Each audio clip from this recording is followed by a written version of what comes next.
اعوذ باللہ من الشیطان الرجیم، بسم اللہ الرحمن الرحیم۔ ہاں تم سن لو، تم اولائے وہ لوگ تحبونہم تم دوست رکھتے ہو ان کو، ولا یحبونکم اور وہ نہیں دوست رکھتے، ولا تؤمنون بالکتابی اور وہ نہیں دوست رکھتے تمہیں، وتؤمنون اور تم ایمان رکھتے ہو بالکتابی کتاب پہ، کلہ سب، وَإِذَا لَقُوكُمْ قَالُوا اور جب وہ تم سے ملتے ہیں، قالوا کہتے ہیں، آمنا ہم ایمان لائے، وَإِذَا اور جب خلوا تنہا ہوتے ہیں، عَضُّوا عَلَيْكُمُ الْأَنَامِلَ تو وہ کاٹتے ہیں تم پر انگلیاں اپنی، غصے سے، من الغیظ غصے سے، قل کہہ دو، موتوا مرو بغیظکم اپنے غصے میں، ان اللہ بے شک اللہ بذات الصدور جاننے والا ہے دلوں کے بھید۔ ان آیات میں فرمایا کہ یعنی تم ایسے ہو کہ تم تو ان سے دوستی رکھتے ہو یا تم ان سے محبت رکھتے ہو اور تم سب کتابوں کو مانتے ہو، جب تم سے ملتے کہتے ہم مسلمان ہیں۔ یہاں پہ منافقین کے قید اور مکر اور فریب جو ہیں ان کے ذکر کیا جا رہا ہے۔ وہ شدید تھے اس بات میں، عناد اور مخالفت میں، مسلمانوں کی کامیابی اور میں وہ نہ خوش ہوتے اور مشکلات میں آسان، اس تمام معاملات میں وہ غصے سے اپنی انگلیاں کاٹ کاٹ کھاتے تھے۔ بے شک اللہ دلوں کی باتوں کو خوب جانتا ہے، یعنی یہ کیسی بے موقع بات ہے کہ تم ان کی دوستی کے دم بھرتے ہو اور وہ تمہارے دوست نہیں بلکہ جڑیں کاٹتے ہیں۔ چھپا دشمن جسے کہا جاتا ہے، آستین کے سانپ جنہیں کہا جاتا ہے، یہ وہ مثالیں ہیں۔ عجیب بات ہے کہ تم تمام آسمانی کتابوں کو تم مانتے ہو، خواہ وہ کسی قوم کی ہوں اور کسی زمانے میں کسی پیغمبر پہ نازل ہیں، اس کے برخلاف یہ لوگ تمہارے پیغمبر ہو اور کتاب کو نہیں مانتے، بلکہ اپنی کتابوں پر بھی خود ان کا ایمان درست نہیں۔ اس لحاظ سے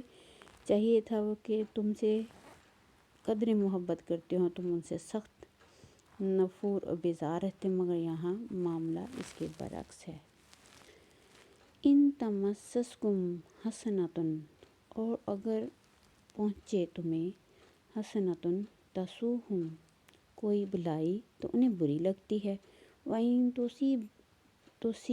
تصبکم اور اگر تمہیں پہنچے سیئۃ کوئی برائی، یفرحوا بہا تو وہ خوش ہوتے ہیں اس پہ، وَإِن تصبروا اور اگر تم صبر کرو، وتتقوا اور ڈرو، لا یضرکم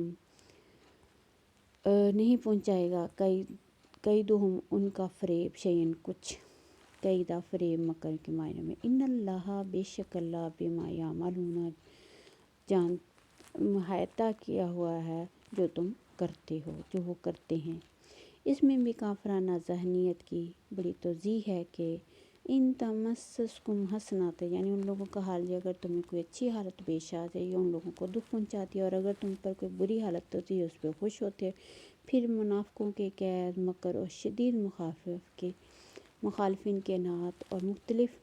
مخالفت کے نتائج سے محفوظ رہنے کا آسان اور سہل جو نسخہ بیان کیا جائے گا، اگر تم صبر تقویٰ اختیار کیے رہو تو تم کو ان کی چالیں ذرا بھی نقصان نہیں پہنچا سکیں گی۔ مسلمانوں کی فتح، کامیابی اور تمام مشکلات میں آسانی کا راز صبر اور تقویٰ کی دو صفتوں میں مضمر ہے۔ قرآن نے مسلمانوں کو ہر قسم کے مصائب اور پریشانیوں سے محفوظ رہنے کے لیے صبر و تقویٰ کو صرف اس آیت میں نہیں بلکہ دوسری آیات میں بھی ایک مؤثر علاج کی حیثیت سے بیان فرمایا۔ اس رکوع کے بعد دوسرے رکوع میں بلا ان تصبروا وتتقوا ویأتکم کہ اس میں امداد غیبی کا وعدہ انہی دو شرطوں یعنی صبر و تقوی پہ موقوف رکھا گیا ہے۔ سورہ یوسف میں فرمایا، اس میں فلاح و کامیابی صبر و تقوی کے ساتھ بتائی گئی ہے، اور اس سورت کے اختتام پہ بھی صبر کی تلقین ان الفاظ میں آئی ہے، کہ اس میں بھی فلاح و کامیابی صبر و تقویٰ پر معلق ہے۔ صبر و تقویٰ سے انفرادی اور اجتماعی زندگی کے ہر شعبے، عوامی اور فوجی نظام ایک ضابطہ حیات بڑی جامعیت کے ساتھ بیان کیا گیا ہے۔ اللہ کے رسول نے فرمایا، میں ایک ایسی آیت جانتا ہوں کہ لوگ اس پہ عمل کر لیں تو ان کے دین اور دنیا کے لیے وہی کافی ہے۔ وہ آیت ہے کہ جو شخص اللہ سے ڈرے اور اللہ تعالیٰ اس کے لیے رستہ نکال دیتے ہیں۔